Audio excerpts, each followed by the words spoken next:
Alright, so now I'm going to show you this nice tool. So I'm going to change the camera so that way you can see a little bit better. So this is the copper tool. I'm going to teach you how to use it, and I'm going to show you a little bit closer so that way you can see the model number, the serial number, and everything. So always, as usual, make an Excel file so that way you have your serial number and the model number, just in case if someone's still here too.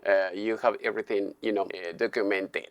So this is the 12-volt tool, the copper tubing cutter. So now I'm going to show you how you can use it for your plumbing needs. So as you can see here, we have the battery. So in order to remove the battery, all you have to do is push these two buttons, pull it out, and that's it. And then you can put it back in that way. And then here you have the trigger. So when you push the trigger, the tool will work. And then you have this handle that you see here. So if you leave it in the middle, the trigger will be locked, so nothing will happen, as you can see. If you leave it, for instance, on this side, I'm going to move it towards this side, so that way you can see this is going to spin.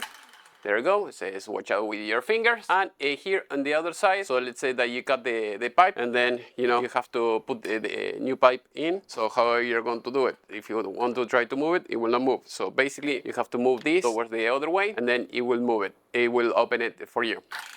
There you go, that's it. You push once and that's it. And after that, put it in the middle if you're not going to use it, or move it towards the other side so the way you can cut. As usual, I am in US. If you need tools, electronics, just let me know. I can ship it to you worldwide. Otherwise, I'll leave you the link so the way you can buy it yourself. So this button that you see here, you push once and then you can see the charge. Also, you're going to have the light, just in case if you want to use it as a flashlight.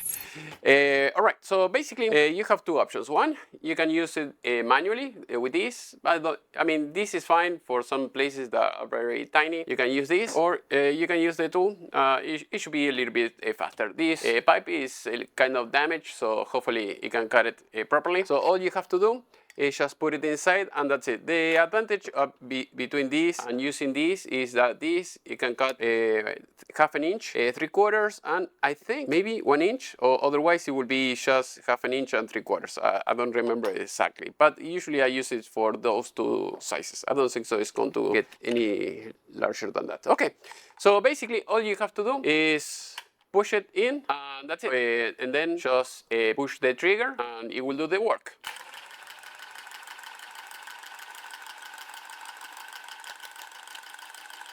There you go, we cut it, as you can see. So it was successful and it was fast. Sometimes I had a few issues, a few instances. Now I'm going to move it towards the other side.